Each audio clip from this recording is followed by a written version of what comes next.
2015 promete ser um ano de vários concursos públicos em níveis federal, estadual e municipal. Para ser aprovado nos certames, cada pessoa tem que estudar de um jeito. Uns preferem os cursinhos preparatórios, outros a preparação solitária. Assim como em outras atividades da vida, é necessário criar uma estratégia de estudo.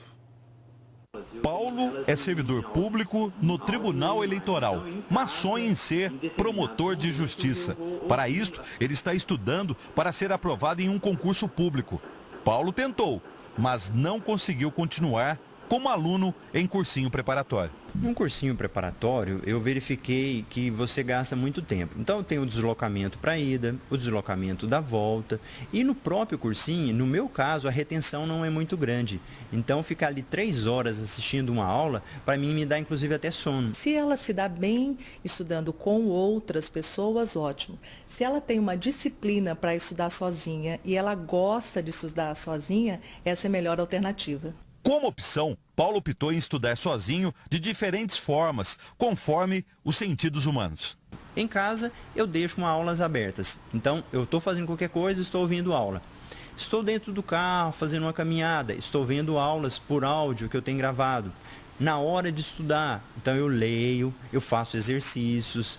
Algumas pessoas gostam muito de escrever, fazer resumos. Então é importante que qualquer candidato observe tudo isso e explore principalmente aquilo que ele mais rende, aquilo que ele mais aproveita. A Master Coach de Executivos, Sônia Guimarães, pontua: estudar é ritual, a ser seguido com disciplina, em um ambiente agradável, seja em bibliotecas ou em casa. Se eu vou estudar, em casa, eu tenho que definir o horário. Vou estudar das 8 até as 11 horas. Importante lembrar que a cada 50 minutos o nosso cérebro ele tem uma queda.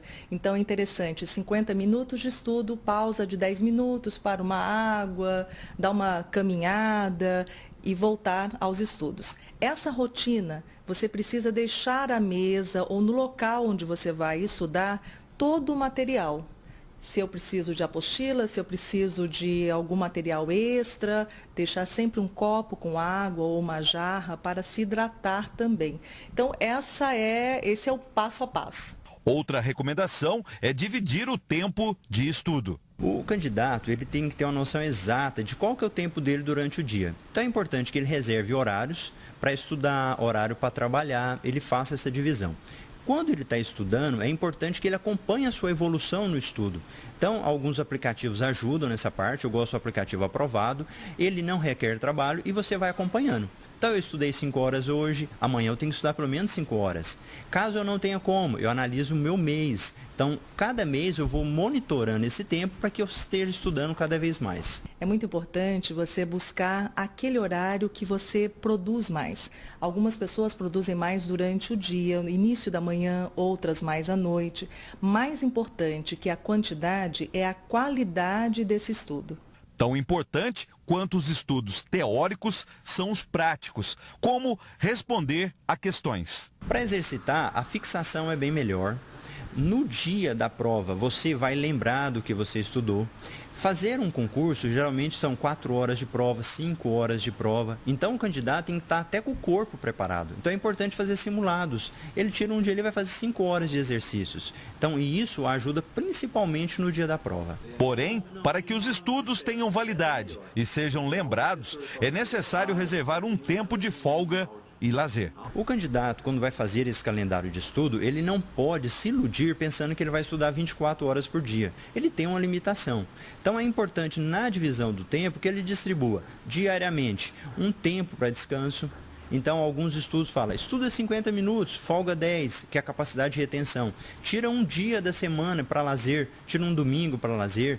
Se quiser, estuda 1 horinha no dia, mas tira um restante período para lazer.